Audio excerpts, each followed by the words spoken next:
नमस्कार, मैं हूँ सच्चिदानंद वशिष्ठ।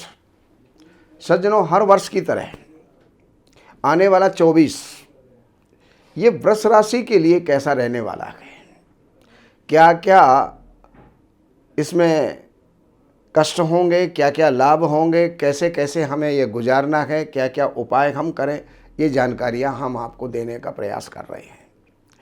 तो देखिए, वृष राशि के अंदर सबसे पहली बात यह है, राहु आपके लाभ स्थान के अंदर है और तीसरे, छठे, 11वें स्थान का राहु प्रायः अच्छा फल देता है। अकस्मात धन लाभ आपको करवाएगा, आय के स्रोत आपके खोलेगा और आप अच्छा काम करेंगे, यश प्रतिष्ठा को प्राप्त करेंगे।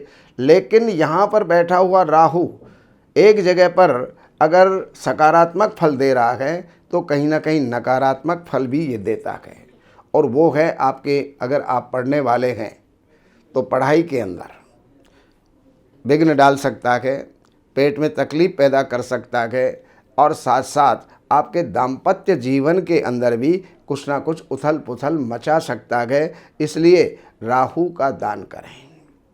साबुत उड़द अंजलि भर के थोड़ा सा तेल लगा करके, और ये शनिवार के दिन जो भी शनि मंदिर के बाहर भिखारी बैठे हों उनको दें, या शनिवार वाला आपके यहाँ मांगने आता है तो आप उसको दिया करें। बाकी शनि आपके 10वें स्थान में बैठे हुए हैं।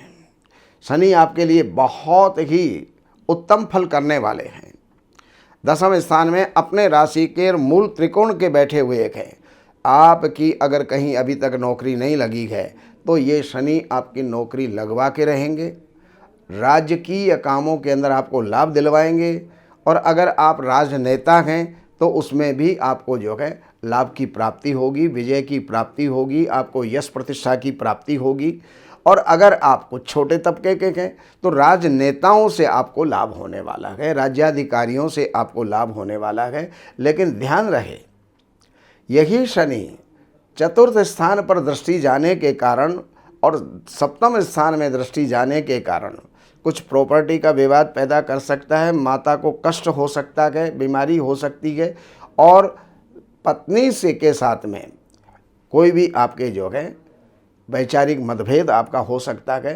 तो सावधानी पूर्वक इस समय को गुजारें तो शनि कुल मिला करके तो आपके लिए लाभदायक है। बृहस्पति आपके लिए बहुत बढ़िया है, और विशेष करके 24-25 अप्रैल के बाद बृहस्पति आपकी राशि में आ जाएंगे। उससे पहले तो 12वें स्थान में हैं, कुछ नुकसान भी करवाते हैं, कुछ लाभ भी करवाते हैं, कुछ अच्छे कामों में, मांगलिक कामों में खर्चा भी करवाते हैं। लेकिन अप्रैल में आपकी राशि के अंदर आ जाएंगे। जिन व्यक्तियों के संबंध नहीं हुए हैं उनके संबंध होने की संभावनाएं पैदा हो जाती हैं। जिनके संतान नहीं हैं उनके संतान होने की संभावनाएं पैदा हो जाती हैं। और यहाँ पर बैठ करके बृहस्पति आपको प्रसन्न रखेंगे, कुटुंब के अंदर अच्छी स्थिति को ये बनाए रखेंगे, और पढ़ने वालों के लिए बहुत अच्छी प्रगति देने वाले हैं। साल के अंदर आप अच्छा जो है कुछ लंबी चौड़ी यात्राएं भी आप करेंगे, और यात्रा से आपको लाभ भी होगा। केतु आपके 5वें स्थान में है, तो इसलिए आपको ध्यान रखना चाहिए, पढ़ाई के प्रति आपको जागरूक रहना चाहिए, आलस्य में ना फंसें। दूसरे नंबर पर पेट में कोई तकलीफ़ हो सकती है तो डॉक्टरी ट्रीटमेंट अपने लेते रहें, लापरवाही ना बरतें। अब मैं आपको मासिक फलादेश देता हूँ। जनवरी की 15 जनवरी के बाद में सूर्य आपके 9वें स्थान में आ जाएंगे। 9वां स्थान बहुत ही उत्तम स्थान होता है। हालांकि शत्रु राशि में होंगे लेकिन फिर भी कुल मिला करके अच्छा लाभ देने वाले हैं। और 13 फरवरी से, और 13 फरवरी के बाद सूर्य जो है आपके 10वें स्थान में अपने ही घर के अंदर और मूल त्रिकोण के होकर के बैठेंगे, तो बहुत अच्छा फल देने वाले हैं। इसके अंदर कोई भी राजकीय कार्य आपके बनेंगे, नौकरी है तो नौकरी होगी, तरक्की है तो तरक्की होगी, और इसके अलावा राजनेताओं से, राज्याधिकारियों से आप लाभ प्राप्त करेंगे, पिता की कृपा रहेगी। और इसके अलावा अब आगे चलते हैं तो 14 मार्च के बाद का जो समय है वहाँ पर भी सूर्य जो है एकादश स्थान में आपके लिए अचानक लाभ के स्रोत पैदा करेंगे, अचानक लाभ के अवसर पैदा करेंगे और अतुल लाभ की आपको प्राप्ति होगी। 14 अप्रैल से सूर्य आपके द्वादश स्थान में चले जाएंगे। तो 14 अप्रैल से द्वादश स्थान में हालांकि उच्च के हैं, लेकिन उच्च के होने के उपरांत भी कोई बड़ा ही नुकसान होने की संभावना रहेगी। उसके लिए आपको जागरूक रहना होगा। कहीं इन्वेस्टमेंट आदि ना करें, कहीं देन लेन ना करें, कहीं किसी को उधार ना दें, वरना वो पैसा फंस सकता है, डूब सकता है। और उसके पश्चात अब आपका 15 मई से और 15 जून तक का जो समय है वो सूर्य आपके लग्न में होंगे। तो लग्न में होना सूर्य का बहुत ही शुभ होता है। आपका वर्चस्व बढ़ेगा, नाम बढ़ेगा, कुछ अच्छे काम आपके हाथों से होंगे जो आपको यश और प्रतिष्ठा को देने वाले होंगे। कुटुंब में आपके अच्छी शांति और सुख शांति रहेगी। थोड़ा सा स्वभाव उग्र हो सकता है, तो उसको कंट्रोल में रखें। जून में 15 जून के बाद जो 17 जुलाई तक का जो समय है वो सूर्य आपके द्वितीय स्थान में होंगे। तो दूसरा स्थान धन का है, कुटुंब का है, परिवार का है। तो ये वहाँ पर भी कुटुंब में, परिवार में धन के लिए अच्छे लाभकारी रहेंगे।